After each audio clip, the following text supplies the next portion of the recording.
What's going on YouTube? JTUsReborn here, and welcome back to another edition of my DC comic book reviews. And in this video, we're going to be talking about Batman Detective Comics, issue number 1076. This one is written by Ram V for the main storyline, and also one of the three backups or whatever. Why we need three backups in this event is beyond me.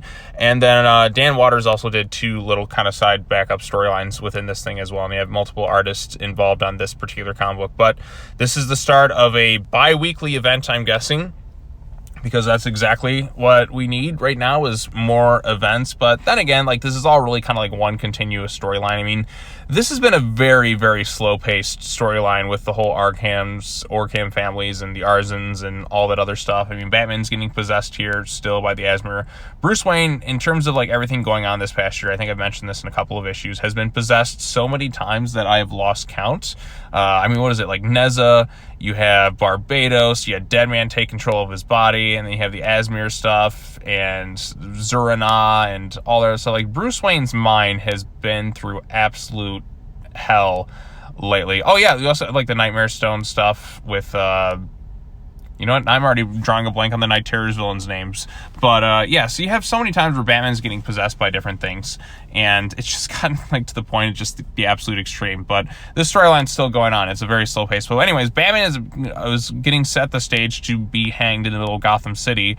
You'd think, like, I don't know, like, maybe they have, like, a technicality around it. But you think, like, other members of the Justice League or the Titans or something would kind of show up and be like, hey, something's really fishy about this. Maybe we should kind of step in and help Batman out. Things are getting a little out of hand in Gotham.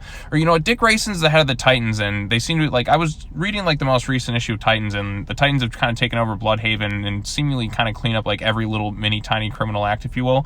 Why aren't they in Gotham City? You know, Gotham City needs, like, more, like, super-powered heroes like the Flash and all that, given all the crazy shenanigans that go on within the city, and despite everything, like, I feel like that city needs a little bit more help, because Gotham it's just constant chaos. Like, this, why anyone wants to live in this city is beyond me.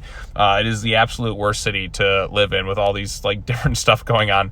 But, so anyways, Batman is still, like, fighting the Azmer, demon, if you will, within his mind, and even, like, one of the Orgham family members is a little bit surprised that he's as resilient as he is. But then again, I think Barbados is involved in his mind too, kind of holding the demon at bay. And also, like, I also kind of like some of the artwork here, like the way Batman's ears are just to unrealistic proportions, if you will, and kind of the nightmare stuff. But again, I feel like because of, like, Night Terrors and all that, I've kind of seen some of this stuff before.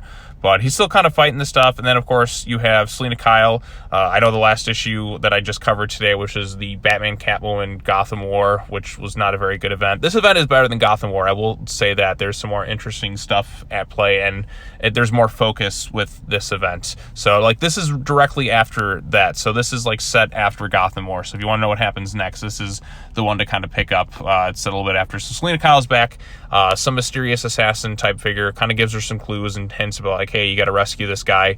It's not fully revealed, but I believe it's still the gentleman we saw earlier on talking to Bruce. That's a possibility. But then again, if it was Talia al Ghul, she would kind of say something. So, but I mean, I kind of like that. The Arzan Orgham or whatever his name is, like kind of developing a friendship with Bruce, and, like, kind of like having Bruce, like, kind of like talk to him and kind of get through to him about all the stuff that's been going on with his mom and all that. So, but the stuff with Batman being hanged, I feel like more members of the Justice League, or I guess they disbanded the Justice League, or even the Titans would kind of show up and be like, hey, there's a public execution going on in this city. Maybe we should try to stop it, because not everyone on the planet should be mind controlled by this thing if they're just focusing on Gotham with this whole reality thing. Because Jim Gordon's just there, he's drinking, he's doing what he is. Like, we also have Renee Montoya, like, she's trying to, so Selina's trying to recruit a team to rescue him. So she recruits Gordon.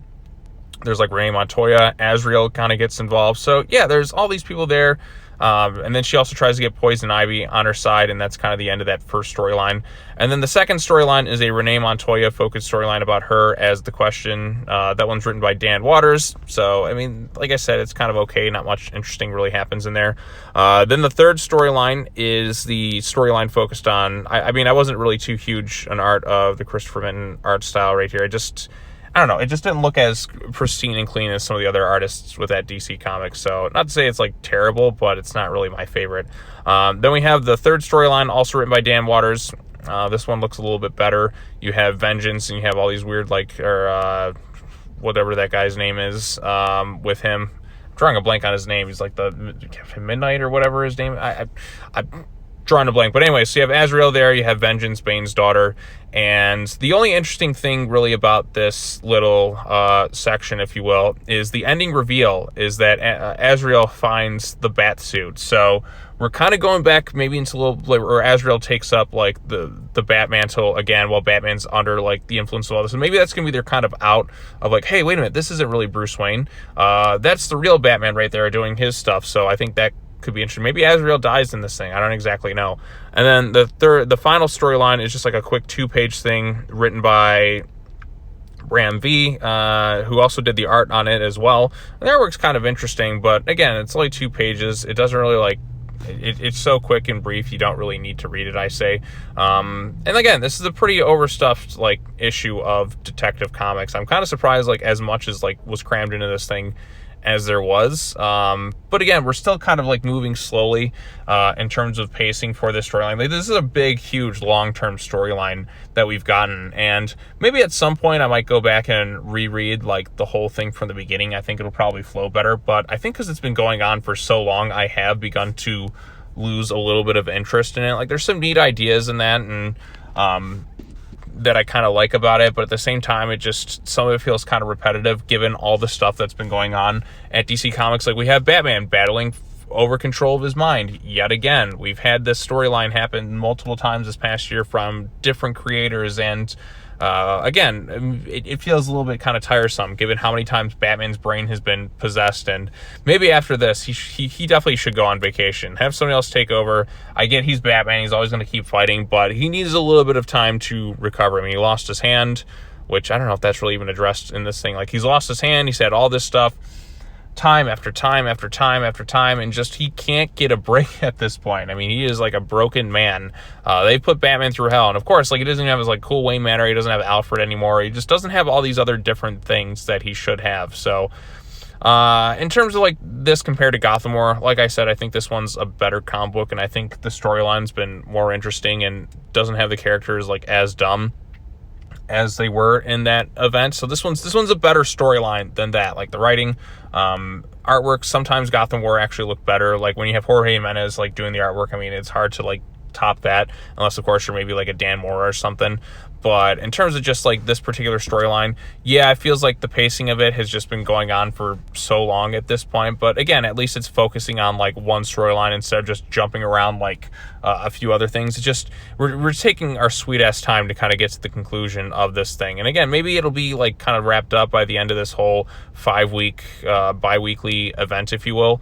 And hopefully it'll be like an exciting conclusion to the overall thing. And I think maybe it would probably be beneficial if I went back and kind of reread like this little Ram V run from the beginning. I'd probably be more into it, but like the Orgham family just hasn't like wowed me as characters or anything like that. There's a few interesting things, like I said, the connection to one of them has with Bruce Wayne I think is kind of neat, but at the same time, it's just the rest of the Orgham family is just kind of like they're not too exciting of characters, if you will. So yeah, for some people I think they're probably like really into this event, like what Ram V is trying to do with it, and it does have a bit of a different feel than like all the other stuff that's been going on within DC Comics. Like, it feels kind of in its own little world, but now that we're kind of like referencing it is after Gotham War and that, it's kind of like that's a little bit interesting, if you will, because like the way everything kind of like ties together just does not feel like super cohesive, if you will, like tied into some of the other comic books going on at the same time. But yeah, at least, like I said, so at least it's better than Gotham War.